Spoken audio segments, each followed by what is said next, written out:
Now connecting you to the College Sports Connection podcast.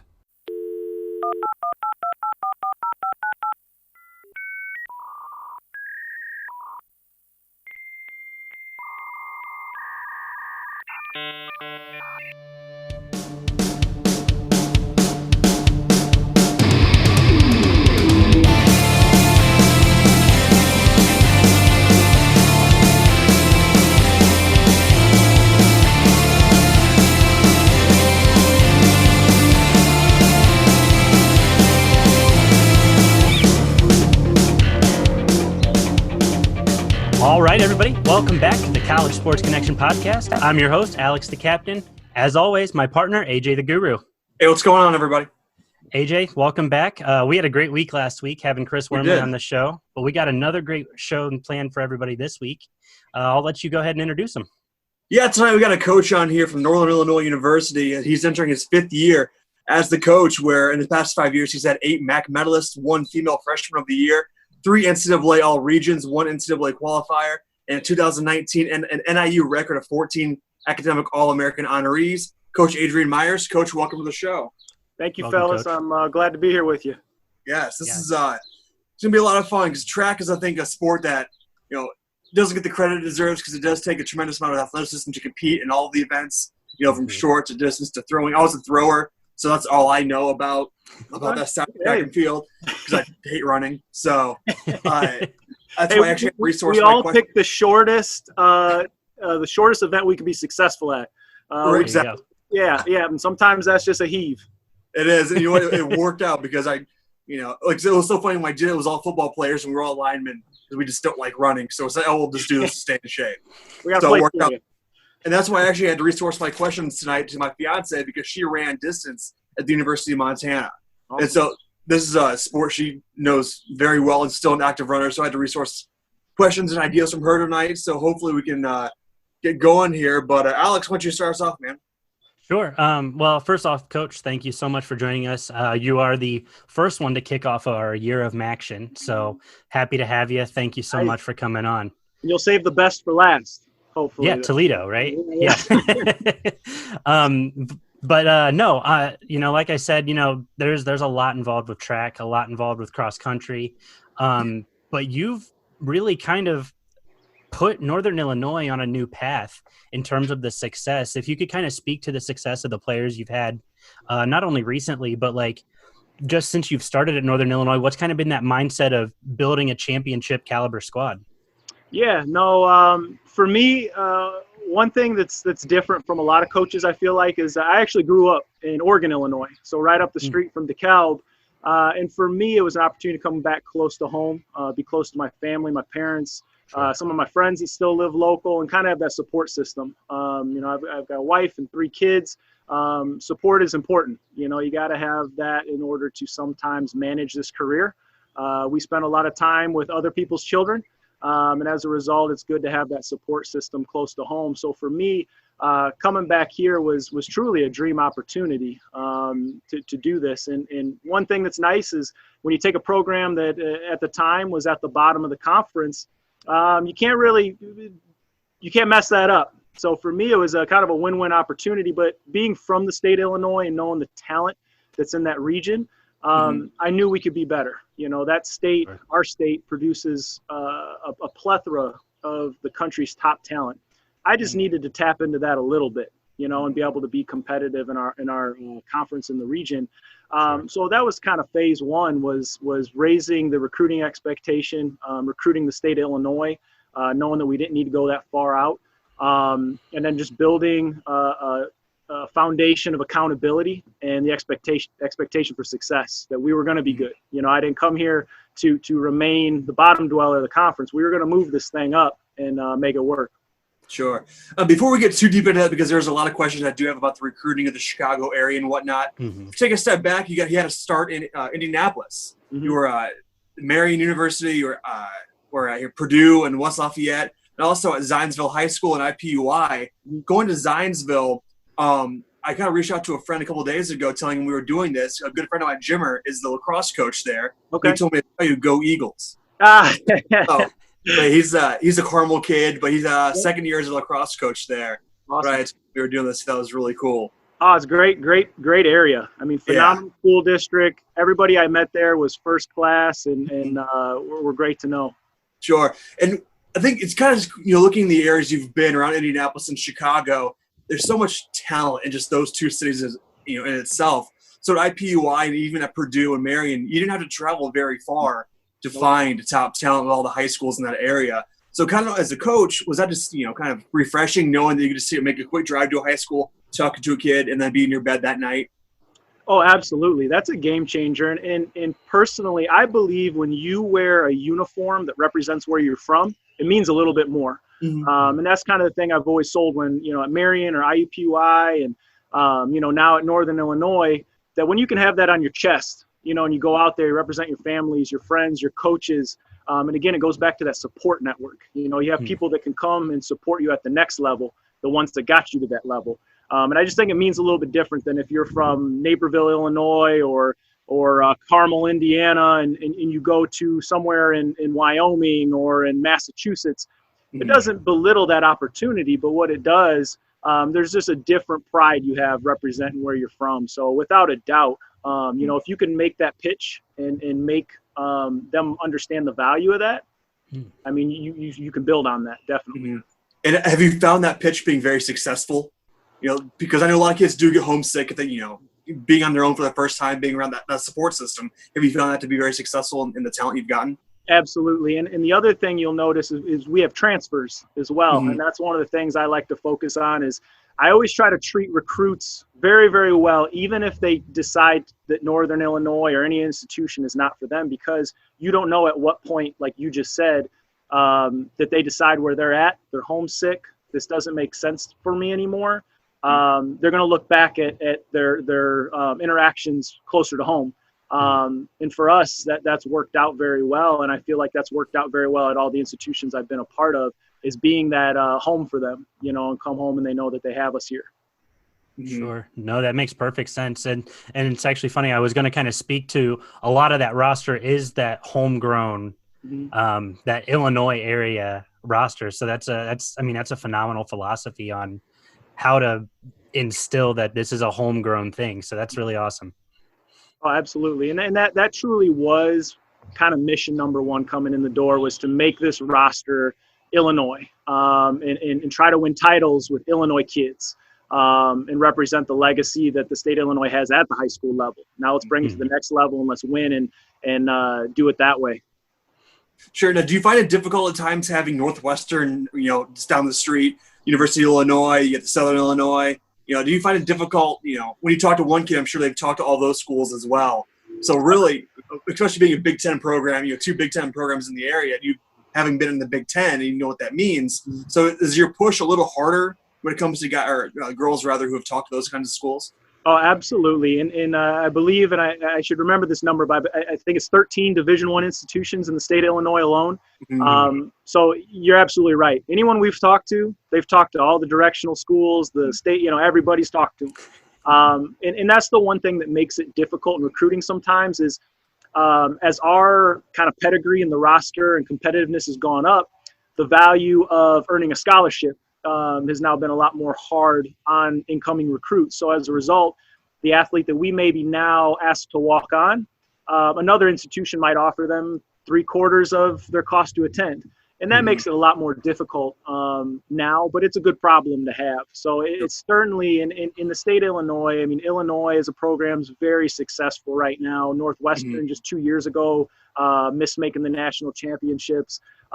So with that, it's a rising tide. It makes us all recruit a little harder and work a little bit harder. And it's nice to have that in-state rivalry and competition just to be mentioned in the same, in the same conversation of who's the best distance program in the state. And you could throw Wisconsin in there, to the state of Wisconsin not being too far either. I mean, programs up there, especially when it comes to throwing, I know, or the throwing athletes are just incredible. Oh, absolutely. Iowa's a popular choice from the state. And I mean, yeah, you're right. You're right in the Big Ten's backyard as well. So you're up against some power institutions. Now you've coached in the Big Ten down at Purdue. Now with knowing kind of the philosophy for not only how you recruited at Purdue, but how some of these other Big Ten programs, do you feel like that gives you an edge being at a MAC school, being able to recruit in the same breath as some of those other schools? Absolutely. I think one thing I truly focus on is in those conversations, we've been able to bring in some high-level athletes. Just 3 years ago, we had a massive recruiting class. I forget now, but it was somewhere around 12 freshmen we had come in the door. Many of them had visited, the Michigan States, the Wisconsins, Iowa States. They visited them all. And the one thing I was able to tell them was give them that perspective, that choice is not a wrong choice, but let me tell you why it makes sense to come to Northern Illinois. I've been on that side of it, and kind of the benefits of that, and also the negatives to that, in which everything in life has them.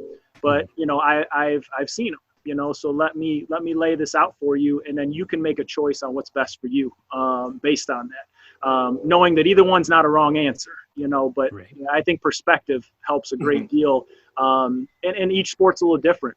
I think resources in football make a bigger difference from the Power Five to the Group of Five to the other five, maybe a little bit different than it does in a more individual sport like ours. You see Division III athletes that make the U.S. championships and the Olympic trials. You don't see as many make the NFL. So Right. resources certainly make a big difference, and that's part of the pitch as well. That Sure. we have everything you need to be successful. We just may not have that extra. We might not charter the flight down to a track meet. You're going to ride with the general population out of Southwest, out of Midway. A little bit different. So there's those little things that you got to look at your priorities and what's important to you. Sure. And you mentioned, we're talking about Purdue, and you mentioned the Summer Olympics. You had Brianna Smith at Purdue. And when it comes to an athlete like her who was an Olympic hopeful, an athlete like her, is that something she's born with, or is it the amount of training she put in, or is it kind of a little mixture of both? It's definitely a mixture of both. We get that question a lot as far as, what could I do to get better? And now I say this jokingly, but first things first, you pick faster parents, for one. That goes a long ways. But obviously, some coaches are just better than others at getting people to the next level. So there's certainly the art and science to it. But I do think with her, there was no question she was talented. The marks out of high school didn't necessarily predict what she would become. But one thing about Brianna, she just became a lawyer in the state of Indiana. She kind of had a drive from the very beginning. Maybe not freshman year. A lot of the freshmen are freshmen, and you got to work through that. And that's part of our job in mentoring through that. But Brianna, over the stretch of her career, became a wild success, NCAA qualifier, and All-American, all these things. With marks out of high school that we would offer a walk-on spot even at Northern Illinois. And oddly enough, there's a lot of data that backs that. All the state champions out of the high school level don't necessarily transfer to the next level, because now you got to go back to the bottom. It took a lot of work to get to the top by 17, 18 years of age. Do you still have that in the tank mentally and emotionally now to get to the next level at the Division I, where everybody's pretty good? Like I say, a walk-on at this level is an All-American potentially at Division III and Division II. So you got to decide, what you're going to do with that. But Brianna had all the tools to be successful. Everybody usually does. She just chose to use them. And, look, kind of doing some research, there's an event you've worked into, the steeplechase. So I've always wondered, because that's not a high school event. So is it usually the distance runner who does that, and it's kind of a starting from scratch type of event to train for, I assume, right? Right. No, and it's kind of the redheaded stepchild of distance events, because it's just like you said, there's not a blueprint for it. And because it's a fairly new event in the grand scheme of the international level for women, I screen every athlete that comes through our program once we get through late indoor season on just seeing if they have any sort of an ounce of athleticism and rhythm. So we're going to put some hurdles out, going to run them through some drills. And if they can show any degree of athleticism, we're going to try it.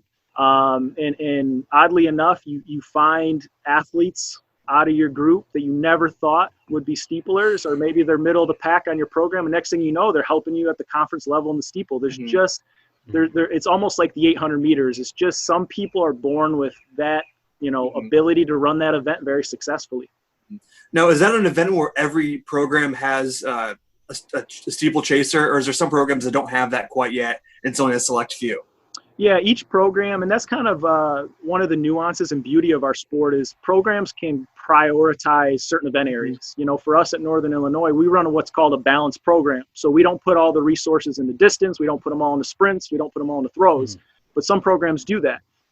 So for us, you know, we're going to focus on that event, but some institutions just won't.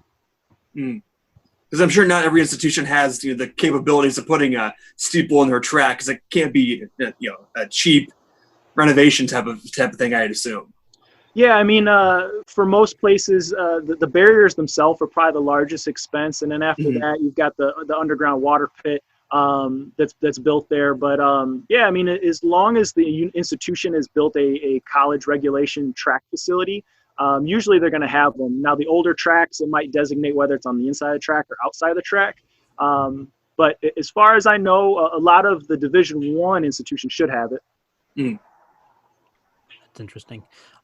You mentioned the different facilities different programs prioritizing different things. What's the draw, or I guess advantage to not focusing on one thing, but focusing on a multitude of things versus other programs who might focus solely on distance or different things? A lot of the times that does come down to some resources. For example, when I was at IUPUI, we ran a distance only program. So it's a little bit cheaper. You have a little bit smaller roster typically, and you can stretch your resources out a little bit more. Sometimes it's regional. Some of the northern programs focus more on the distance and the throws, because the throws can throw inside, or the field events can do that inside. And then the weather doesn't necessarily affect the distance as much. Not that it's pleasant to run out in negative 10 degrees, but you can do it. So you kind of look at your resources, geographically where you are in the country. And for us, we want to be good at all three, and of course, if we took all of our money and poured it just in the distance, that would certainly help cross country, but it would limit our ceiling and track. And us counting as three sports, track being two of them, there is some advantage of being in the hunt for three titles in one season. And it's very tough to do. I mean, it's very tough to do. And that's kind of what our focus has been. Sure. Now, do your distance runners also participate in cross country?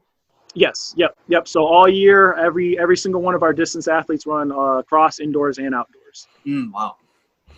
I did want to kind of talk on one of your distance runners, Ashley Tutt. She has put up some great numbers. And I think is she a true sophomore? She actually redshirted last track season. Last track season. Okay. So I guess now that she'll be a redshirt junior and then redshirt senior, what are kind of the expectations you have on her? What are some of her own expectations? And what kind of leadership do you see from her as these new freshmen and sophomores kind of look to her to help lead the pack? Oh, yeah. And Ashley's great. I mean, a little bit of her backstory. She had a successful high school career. She was one of the ones that was recruited by about everybody. And then her senior year didn't quite have the season she had her junior year. And typical in most sports, the doors start to close a little bit. And fortunately for us, Ashley wanted to stay close to home. And she was one of the ones that kind of drank the punch, I guess you would say, and could see what I could see, that we were going to be good, but it was going to require people like her to kind of take that step towards joining our program. Ashley came in and either wasn't or barely was in our top 9 the first meet as a freshman. Came in with some injuries and some confidence issues, just having a rough senior year. I kind of told her right off the bat, I know what you're capable of. Back to the original piece of just genetics. I know what you have. You didn't lose that in a year's time. I promise you that, but I just need you to trust me. I'm going to take care of you. And from there, she went on to become our number 7, our number 5, our number 3, our number 2, and then be all MAC, be all region, freshman of the year, and then ended up running one of the fastest 10,000 meters outdoors that year in the United States. And she actually ran the first time anybody ever's ran under 34 minutes for 10K and didn't make the NCAA finals in Eugene. That's a testament to who she is. Buys in 100%. That's a majority of Ashley's success, is that, she's old school, she's coachable. She's just like, you tell me what to do and I'll do it. I'd rather not think about it almost. Just tell me what I need to do and I'm going to follow it blindly. Which in coaching in general is, the tough part, is getting people to blindly buy into a new coach, new system. and see it out for 4 years. It's a long-term investment of your time, your emotions, your energy. And Ashley just doesn't have a fear of high expectations. If I don't put it on her, she's going to put it on herself. She wants to do it all. She wants to be all world. She wants to be all everything. She wants to take on all challenges. She loves to compete. That's the part that's probably the missing factor, I would say, at the next level, are the ones that just, you got to love to compete. You got to love to be able to step on the line and go, I'm going to hurt really bad, but I'm willing to hurt worse than you are, in the back of your head. And she's that type of person. That's something you can't coach. Right. Absolutely. That's that X factor that, there's a lot of talent. There's talent that walks amongst us at the grocery store and everywhere else. But the defining factor is that competitiveness and that drive. And it sounds cliche, but, you can watch The Last Dance that's on right now, that Michael Jordan had that relentless competitiveness that truly separated him. And that's one of those things that Ashley has, that, she's going to go to bed at 8 every night and get up and make her breakfast before class and do her core and stretching that most people aren't willing to do, but can do it. She's willing to do it. She's a special kid, and from a leadership standpoint, the freshmen and other people get to see what she does and what it equates to on the track and on the course. And in our sport, you can't hide anything. This sport will never give you more than you deserve. So they get to see that firsthand, and she's not afraid to put it all out there, and that's a beautiful thing. Mm-hmm. And before we get kicked off there, you mentioned The Last Dance. So being from that area, what do you think about it? Oh, it's fantastic. I still remember exactly where I was at watching these games at my friends' houses, when I was younger. And I mean, just reliving it, just the last episodes. I mean, some of the stuff, it just gives you I'm getting goosebumps just talking about it, because it was something special to watch, and everybody wanted to be Michael Jordan and Scottie Pippen and Michael Jordan or Dennis Rodman. Be playing basketball with your friends, pretending you're, doing a fadeaway jumper at the buzzer. Everybody did it. You want to leave the park until you hit the fadeaway, buzzer beater. So, I mean, being from the area and growing up watching that and idolizing them, I mean, it's awesome. It's awesome to relive it. Yeah. I think Dennis Rodman, he needs more airtime, because the stories he was showing in episode 3, I think it was crazy. Oh. Taking a random trip to Vegas. Right, the 24-hour rule or whatever, or 48 hours. No, that didn't happen. That needs to be a 30 for 30 in itself. The 48 hours. Yeah. It's so cool to be seeing the behind-the-scenes footage, the beef between Jordan and Isaiah during the Dream Team era. It's incredible. It's a lot of stuff you wouldn't get away with right now. No. I mean, that was a different era of basketball, and it's like watching the grass grow. You didn't see it dissipate, but now watching it, you're like, holy cow, they played some physical basketball back then. So I follow Isaiah Thomas on Twitter, the young Isaiah Thomas, and everybody is just attacking him. Like, what, how dare you have beef? And he's like, it's not me, guys. Like, and it's just like, I wish that they had made this, that they had released all 10 episodes, because I would watch this. Like, I would sit and binge watch this. Like, this 2-episode thing is like, it's killing me. And the hours go by, in a fraction of time, and you're just wanting more. Absolutely. Yeah. So we gotta get back on track here to track here. No pun intended.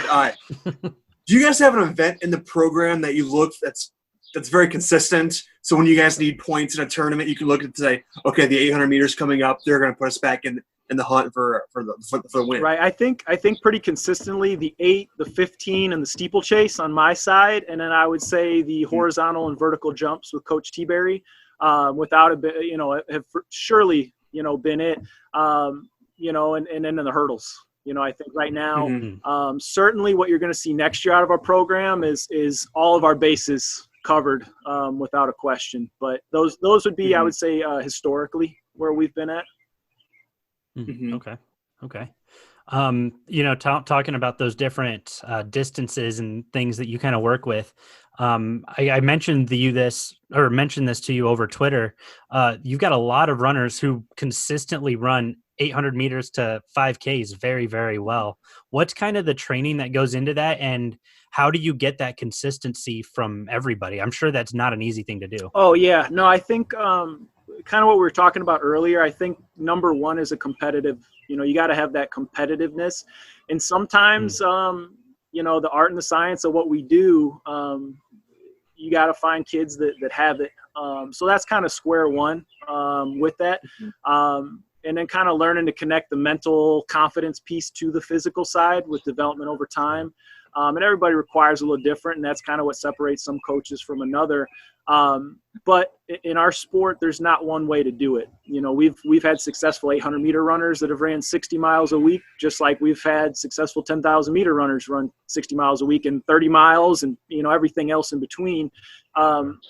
Each one's kind of a puzzle, you know, and you got to put it together at this level and figure out what that right recipe is for them. But, you know, I think consistency is the most important thing in our sport. You know, it's coming back day after day after day, and it's not a matter of having one phenomenal workout or one phenomenal run. It's a matter of years of I would say average runs and average sessions that compound over time, and your body adapts to it. You know, we you know, one thing I know is the body will adapt. We were all in caves at some point or another, and now we're on the podcast, you know, talking sports. So our body adapts, you know, and that's kind of the thing, is it doesn't adapt to anything you don't do consistently to it. So I think that's the model, and it's not, you know, it's not some mad scientist in the basement with Bunsen burners and mix and stuff. It's kind of knowing how to adapt to each kid. You know, that's coaching, you know, I like to believe. Sure. Now, is it hard right now finding that consistency with, you know, everybody off campus, everything being shut down right now? And, you know, I'm sure you're keeping in constant contact with your athletes and making sure they are, you know, doing the right things, you know, training, eating right. Is it hard right now finding that consistency? I think it's getting easier right now. It was definitely hard at about week 2 and 3, because I think week 1 it was unreal still. I think everyone was kind of like, you know, this will blow over. You know, we'll be in school next week or something. I think there was this false sense of this isn't real almost. And now kind of where we're at, I think people got settled at home. They got comfortable. So now they're able to kind of get into the normal flow of things in a good way. So I would say like the first couple of weeks were stressful. The first couple of weeks at home was kind of a transition. And now I feel like, you know, people are training well on their own and you know, doing well in school. And I gave them, we kept training, you know, so sending them suggested training programs because we kind of had limited interactions with them. We couldn't, you know, virtual practice. We couldn't do all that, but we could give training programs that they could follow. And we just kind of finished our training block out and then planned to cut back a little bit early. So this week they could focus on finals and take their downtime before starting to train for cross country. So we tried to time it out that way and kind of milk the fitness they had, but then shut it down so they could focus on finals. Sure. Now, has the NCAA been a little more lenient during this time with communication between athletes and coaches? Because I know there's dead periods and things like that, so they've been kind of a little more flexible with your guys' communication. You would think it was going to be, but it's actually gotten much more rigid. I would say that we've kind of limited the amount of time we can interact with them, what the interactions can be. And then from a recruiting period, we've been in a dead period, you know, so outside of phone calls and Zoom conversations, that's kind of been as much as we can do.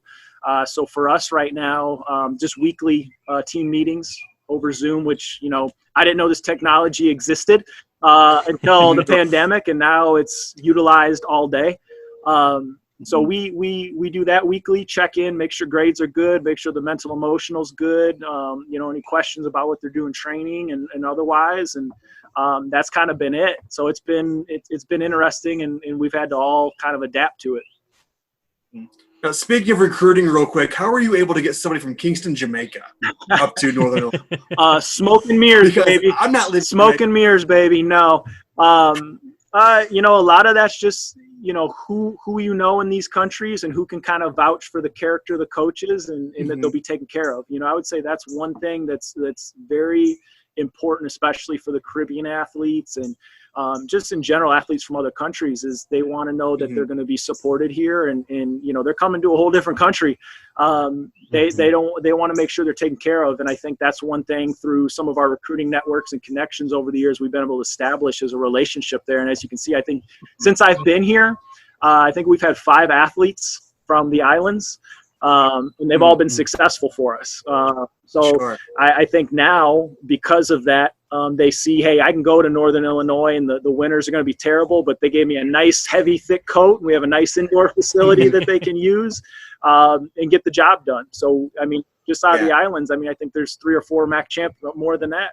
I think four MAC champions, NCAA qualifier, a few of them, all out of the islands, and they got it done here. Sure. We about a month or two ago, we had Ricky Stokes on from the basketball side of the MAC, and he coached at Wake Forest when Tim Duncan was there. And so he was telling us that story, how one of their former players just saw him playing basketball in the park and goes, "Hey, you've got to check this kid out." Now he's a first ballot Hall of Famer. Oh, for sure. No, and that's some people have it. Mm-hmm. Now, did you go down to Jamaica? No, I have not been down there for recruiting purposes. No, that was a Coach T-Berry gladly took that trip. What a rough I trip know, that must have been. absolutely was. She had nothing but horror stories to tell. I hope we did in the winter too, so we had to come back to the lake. No, she usually ends up down there in more of the July-August time period, so a little warmer, a little toastier.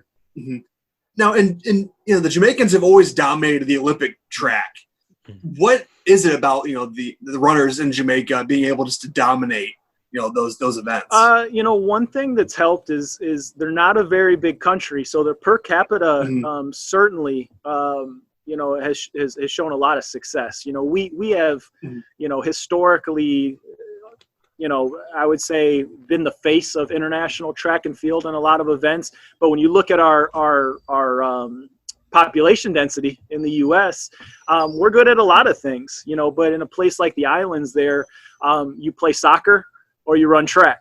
Here, who knows, LeBron James might be the best tennis player in the U.S., but he's got options. You don't know what kicker might be the best long jumper. I don't know in our country, but you have options. So if you funneled all the kids in our country into 2 sports, you're going to find some people that can run fast, jump high, throw far very easily, but also becomes a cultural piece. That's the one thing I would say internationally. Track and field has very much so a soccer feel to it, because it's islands, this island versus that island, and this country versus that country, and there's that kind of rivalry piece. It's just it's a piece of their environment. It's a piece of kind of just what they know down there. Now, you mentioned it too, having options. Have you noticed that when you're recruiting somebody, they may have a track offer here, but a basketball offer over here, and kind of how does that fit into your recruiting pitch to that athlete, saying, "Hey, you may be a good basketball player, but you can do so much more in the track"? Right. We don't see it as much on the women's side, but there's no question on the men's side. You see it a ton with football. That's probably the biggest one. When I was at Purdue, we had Raheem Mostert running back for the 49ers. Wow. Yeah, so he was a pretty good football player at Purdue. Certainly has gone above and beyond at the next level. But really what got him noticed, and I'm sure he would agree to this, was coming out for track and winning the Big Ten and breaking the record. And for him, he would now. Mind you, Raheem was a state champion in Florida, one of the best states, in the country for sprints. So he was successful. But once he came out and kind of committed to track and field, he I think it was an ESPN magazine. He was in the Freaks of College Sports issue as the fastest man in college football. And his combine numbers were out of this world. That's what got him picked up. Yeah. And then his work ethic, the guy's work ethic got him to where he is now. And, I couldn't be happier for him.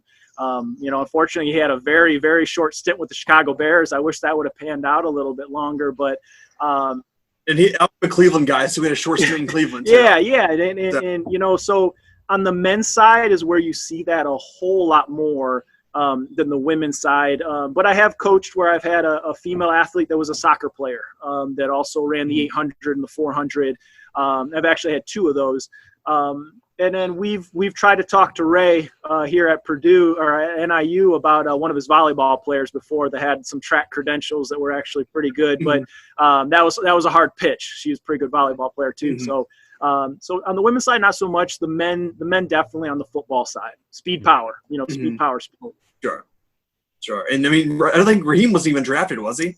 He was a free agent. Yeah, correct. Yep. Raheem was undrafted free agent, and he bounced around, I think, 8-9 teams, and he ain't bouncing around no more. I'm fairly certain of that. And that is interesting too. Being a Florida kid, the sprinters are incredible. I mean, they the guys who are in the NFL, Travis Benjamins, the guys who all went to the U. they all credit it to, I don't know how true it is or not, but chasing rabbits, doing the juke, the agility and the speed and things like that. A lot of them have said that's what they've done to train. It certainly doesn't hurt. And I mean, Rocky chased a chicken. So he had successful outcomes as a result. So there must be something to it. But yeah, I mean, certainly wouldn't hurt. I mean, it's speed power development. So anything you can do to get more, improve either factor, it's going to transcend any sport. Sure. Now, do you have any two-sport athletes on the roster right now? We do not. Nope. All strictly track and field and cross country. Mm-hmm. Now, with your roster, you currently have a lot of juniors. I think we kind of touched on this earlier. Obviously, so they're set up for a big senior year. Right. With what's kind of that expectation? I mean, I'm sure some of them have really lofty goals. Let's go win a national championship. Whatever they may be. What's the kind of the team expectation for those seniors and for everybody else? Right now, I mean, it's definitely focusing on the MAC. This year, we came up 2 points shy of a MAC title in the fall and 2 points shy of a MAC title indoors. Both of them would have been the first championships in the school's history for the sport. And I went on record quite often, especially when I got here. I said within 5 years we would win MAC titles in track and field and cross country.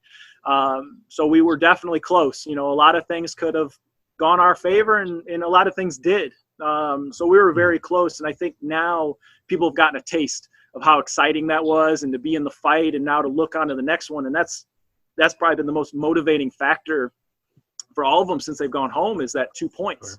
And that's kind of been our mantra ever since, is finding 2 points every single day. What can you do 2 points better every single day for this team? So with that, the juniors and the young group now, that's the expectation. It's no longer telling them, hey, we're going to be good. This is how you win a MAC title. This is how you do it. Now they've been close enough to touch it. So now that's where we're at, and it's almost now the ship is sailing on its own. A little bit less push from us, and now it's more push from the inside, and that's what's going to make us powerful. Now, is there a facility outside of Northern Illinois where you guys have had success, and you like constantly going there because your teams to perform well? Yeah. Oddly enough, Grand Valley State has a meet at the end of the indoor season that attracts, you got Notre Dame, Michigan State, Michigan, most of the field's Division I, top level Division I teams, because they have an outstanding facility there.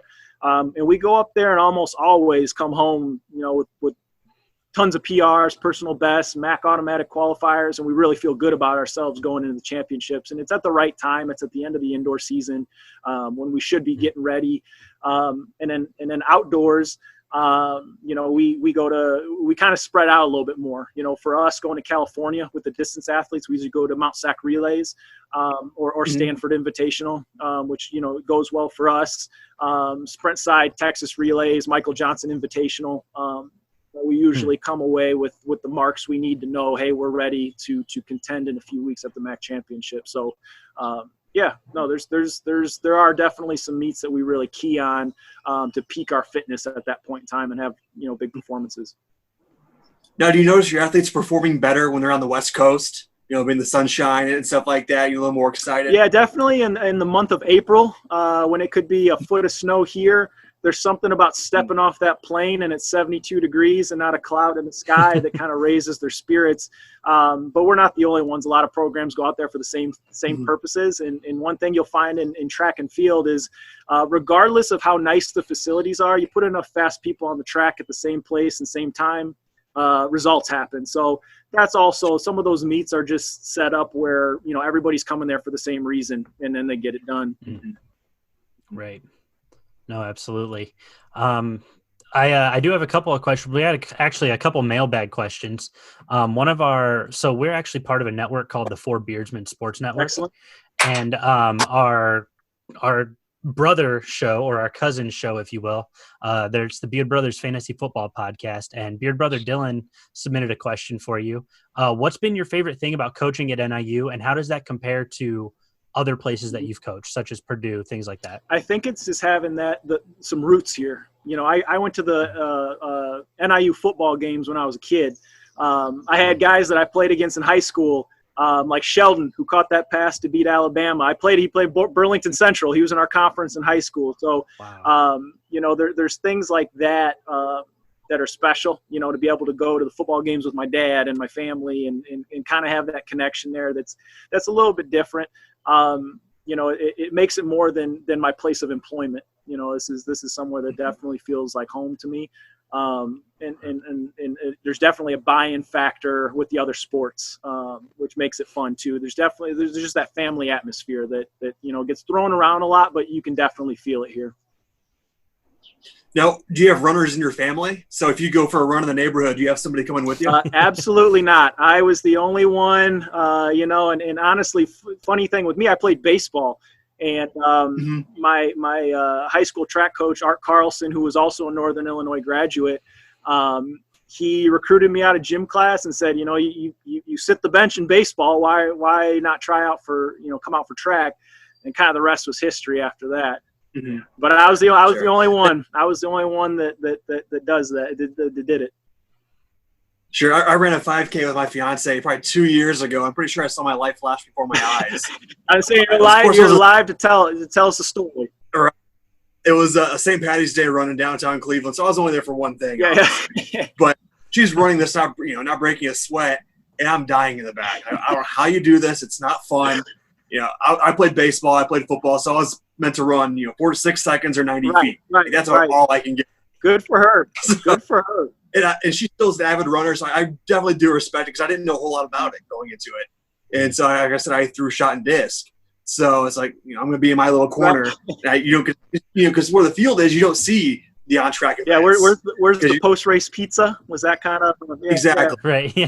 Exactly. If we have to do team laps, we're looking around. All right, where's the coach? We're just going to walk out because running's not going to help us at all at this point. We need to be in the gym, lifting or doing something.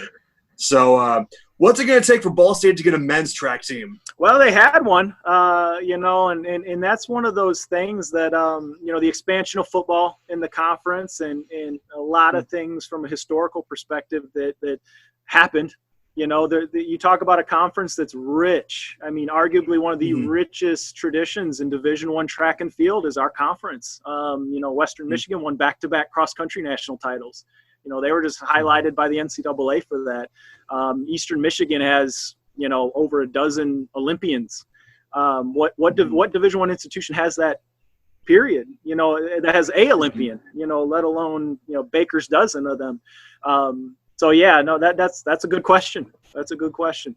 Because my athletic director in high school and one of our track coaches ran track at Ball State way back in the day, the 60s when they had a program. And every year, of course, they're both alum. They both get alumni, donation slips, and they won't donate a penny until they get a program back. Right. That's kind of mantra ever since the program left. No, and I definitely faced that. Even when I came into Northern, I tried to reach out to some of the male alums, and it was definitely a tough sale. And I knew where their heart was. But one of the neatest things that have happened here is I was able to connect with a local alumni of the men's program, and he was able to circle up about 15 alums from the 60s and 70s, including the first track and field cross country coach at Northern Illinois, which was also the first African American head coach at the institution. Got them to all come back. And he gave a great speech to the group, basically saying, hey, it's unfortunate what happened. But now it's our time to support the women and what they're trying to do here, the same way we were supported when we had our chance. And they've become great donators to the program. They've supported us in our rise to where we are right now, and it's very cool to see that happen. It's unfortunate, but it's been great to see how that relationship's come together here for us. Because you see it a lot in football and basketball, former players coming in, speaking to the team, former coaches. How common is that in your program, having somebody from that era, from those back days coming, hey, this is what we did, this is how we did it, this is what NIU means to me, type of thing? We're in an interesting situation because when they cut the men's program, they cut all of track and field. So there was about I want to say it's somewhere around 15 to 17 year lag there where there was no track and field at Northern Illinois. So we're in that position where a lot of our alums are, in their 40s. So they're not, they're raising families and they have kids and they're just not in that position yet So for us, we're kind of starting to enter that period where I think people want to come back and share their stories and come back and give to the program. So it's just an interesting situation that we're in right now, but I think we're entering, that in the near future. One thing I try to do just with our cross country program is I do at the start of the year a letter, kind of a letter to my old self from an alum. So we've had, athletes from the past write something to our current roster, kind of telling them what it meant to be a part of this program and what it takes to be successful in this program. Sure. That's really cool. That's one of those things. And that's a unique thing for those athletes too, to get kind of that letter from somebody 10 years ago. Like, right. Wow. Like they went through the same thing I'm going through now. Like that's a super cool thing. And I'm sure it's super encouraging for them. Oh, as well. For sure. And I mean, just to be thankful for what we have too, I think sometimes going back to the Power 5, Group of 5 comparison, there's a lot of glitz and glamour, to the equipment room and all those sort of things that you see at the Power 5 level. So what they don't always understand is how really good we do have it. Adidas is phenomenal to us, and our donors and support from the foundation and the community. What we have is everything you need to be successful, and hearing it from alums, that maybe only got the one pair of shoes and the pair of gray sweats for the year and this and that. And, we're filling up lockers with, all this gear. Perspective's a great thing, not only in sport, but just in life. You got to have it, if you're going to move forward. So to have that's kind of the most important piece to write in that letter. Mm-hmm. Now, does NIU still have Toyota Priuses as student race cars? We sure do. Yeah, they're always economically patrolling campus. Sure. I was there in 2013. Ball State played at Northern Illinois. That was Jordan Lynch, Keith Wenning kind of going at it there because Brady Hoke, of course, is a Ball State alum, and he had paid for 200 students to take the bus trip from Muncie up there to campus. And that was like one of the first things we noticed. Coming from Muncie, it's like, okay, that's the last thing. We have diesel pickup trucks on campus. Yeah.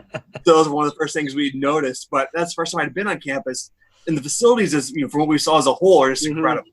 And of course, that was when they went to the BCS. So there was a lot of that money coming back into the programs, into the organization, which looks like it did a tremendous job for everybody. Oh, absolutely.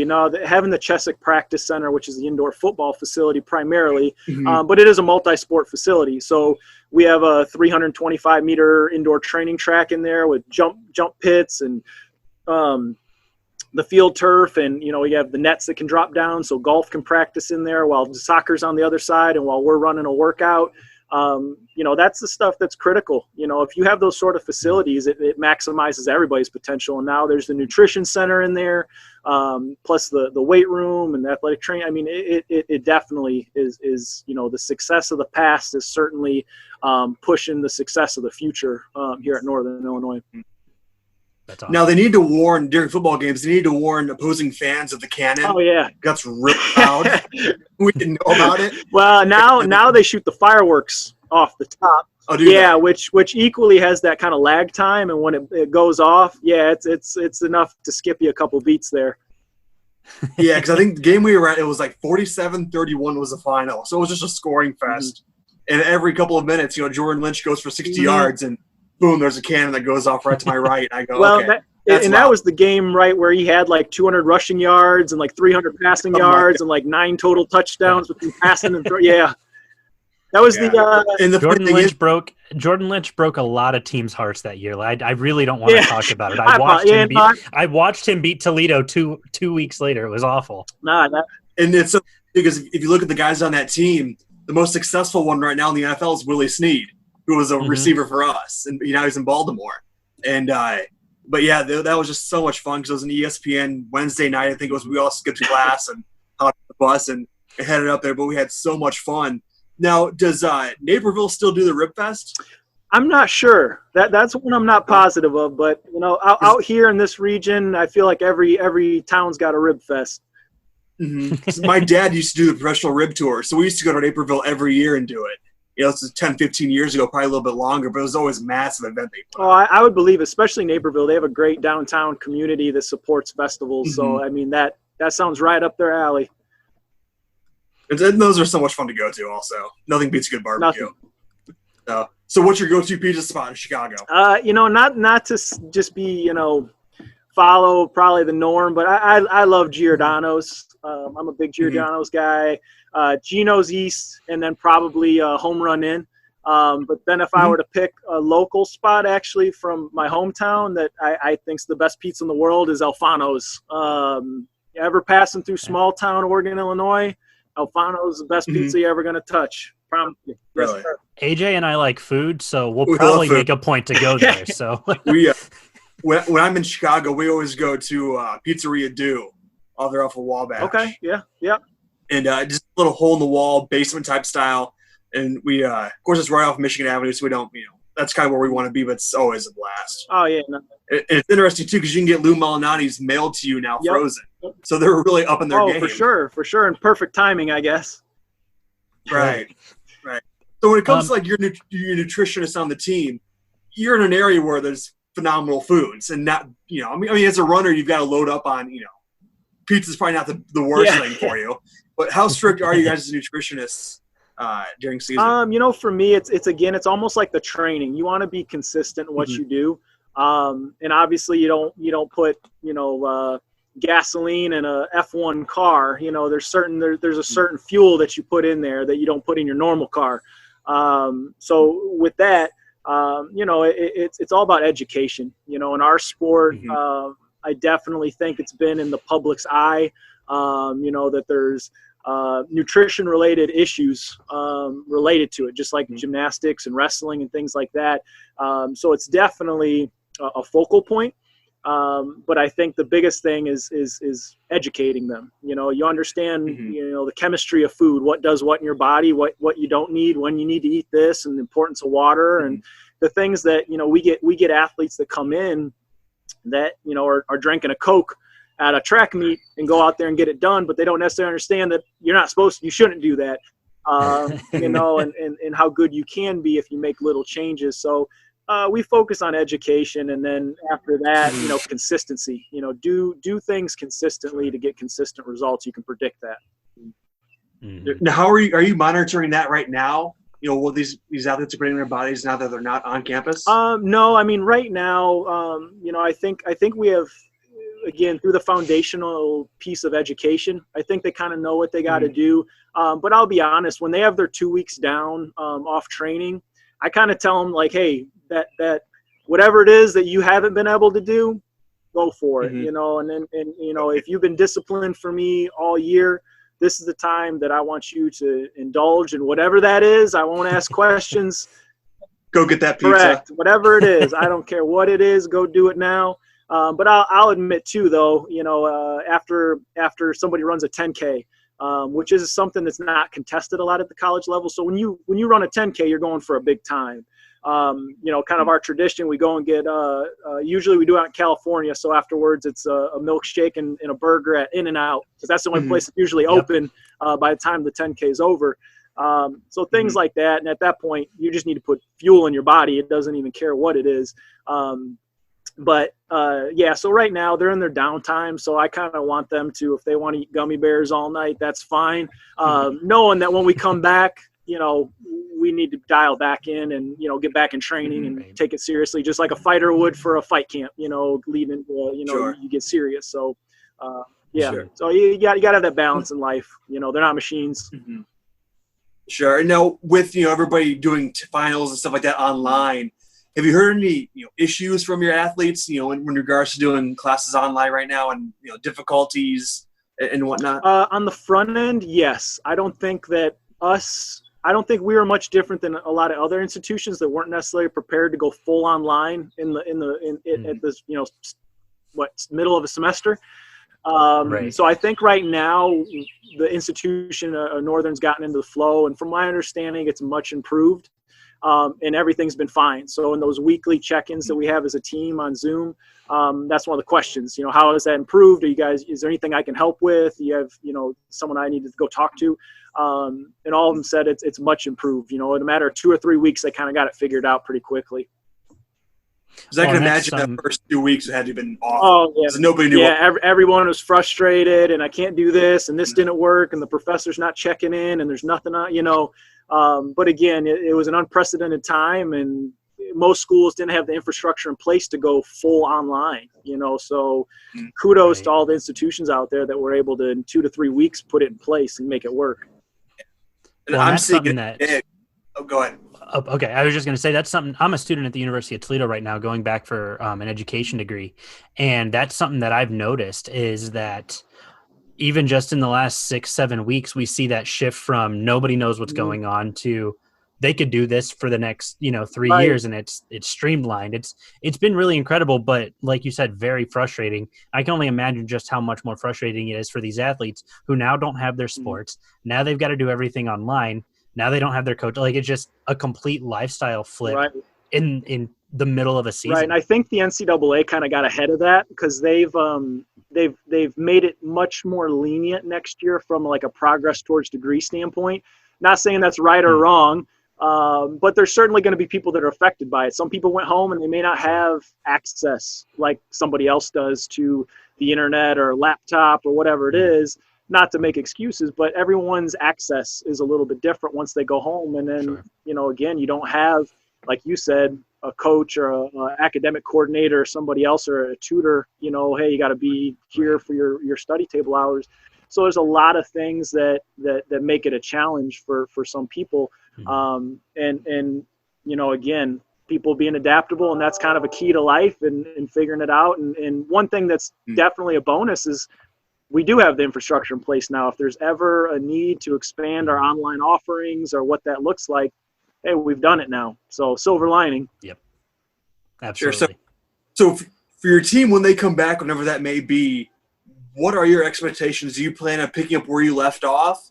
Do you think there's going to be kind of a glitch time, or do your athletes will come back in shape, ready to go and to move on? Yeah, for us, we do everything in kind of training cycles. So one cycle builds off the other. And that was kind of why I wanted them to finish off what we were doing for the spring. We did cut it back about 3 weeks earlier for most, but to get them to finals and kind of complete the goal of that training cycle. And I've got them basically starting up 2 to 3 weeks earlier than they normally would for cross country. So what that's going to mean is probably a little more conservative start. There's not as much of a sense of urgency then because we have time. And just knowing our sport, 9 times out of 10, it's our job to pull the reins on them because it's a more is more culture. Our sport is the harder you train and the harder you do everything else, typically the better you get. So for us, it's usually rarely an issue of them coming back in shape, and it's more so keeping them from coming back injured from training too hard. So I'll get the packets out to them in the next couple of weeks for what they're going to do over the summer, and they always come back prepared, so not too worried about it. Now, do you have any time frame of when they will be back? We don't. I know right now I'm on the executive committee with USTF CCCA and involved in a lot of these groups. And for us right now, the biggest thing is trying to figure that out because we got to know when the states are going to allow people to come back to campus when it's safe. That's going to be priority number one. Nothing's more important than the health and safety of the people you look over. But at least, the state of Illinois just released kind of the phases. NCAA put some documents out today about what the requirements are. And I know on our campus in the athletic department, we're gathering information and working with the student athletes to see what makes sense. I know football, needs, I think it's close to 2 months, to acclimate. I think for us, we're kind of pushing to, since the spring was ended earlier, was to try to bring our athletes back sooner than normal. And that's got to be something that goes up the chain to the NCAA. But I do know that there is that conversation being had. Just because it's a non-traditional, no one's used to this. There's not a roadmap for this. So everybody's kind of making it up as it goes along, at the federal level, every level. So, for us, we're just hoping to get them back maybe a little bit sooner. And I know that they want to come back. That's the one thing that's probably been consistent. They all wish they were back on campus with their teammates. And if there's one thing that came out of this is the appreciation for what you have and what you're able to do here. Sure. Sure. Yeah, that's I mean, it's a time for everybody, it seems like, 'cause I'm working from home and I have been for a month and it probably will be for another month. So it's like, this is nobody knows what's going on. Oh, no doubt. And for me and my wife, you know, it's definitely challenging doing all the things that we do and having 3 kids, you know, ripping and tearing up and down the house all day. And, you know, again, nobody was prepared for this, you know, and if anything, it's going to make us more well-rounded as beings having done. Sure.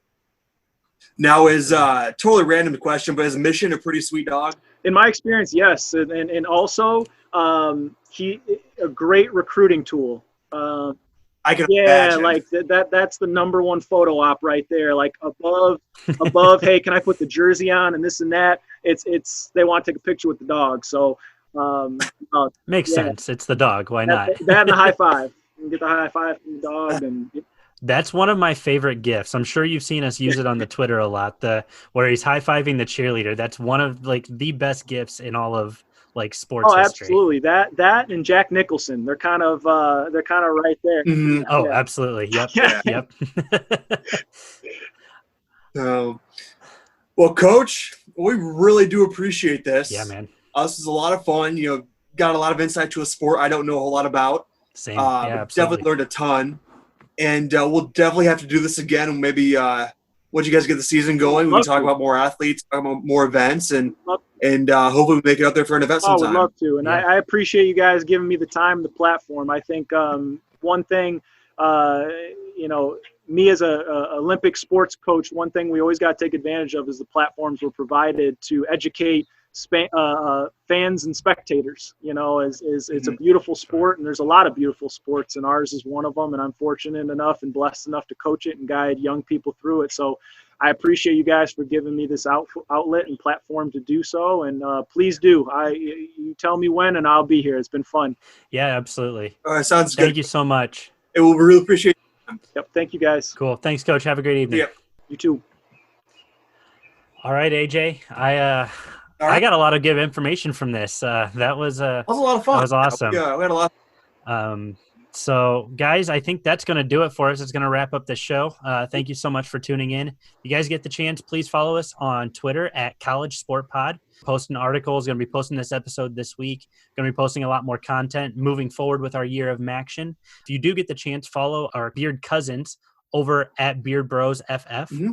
And if you can follow myself and AJ as well, you can find me at Sheer Dumb Luck. You can follow AJ at Roughing55. Yep. Did I get that right?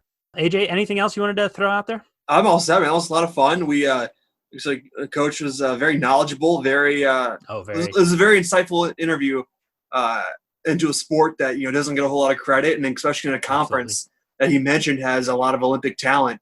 I had no idea. Neither did I, and so it's really cool, and just kind of get that insight a lot of people didn't know about. Sure. So. Well, thank you guys so much for tuning in. We definitely appreciate it, and we will see you next week. See ya.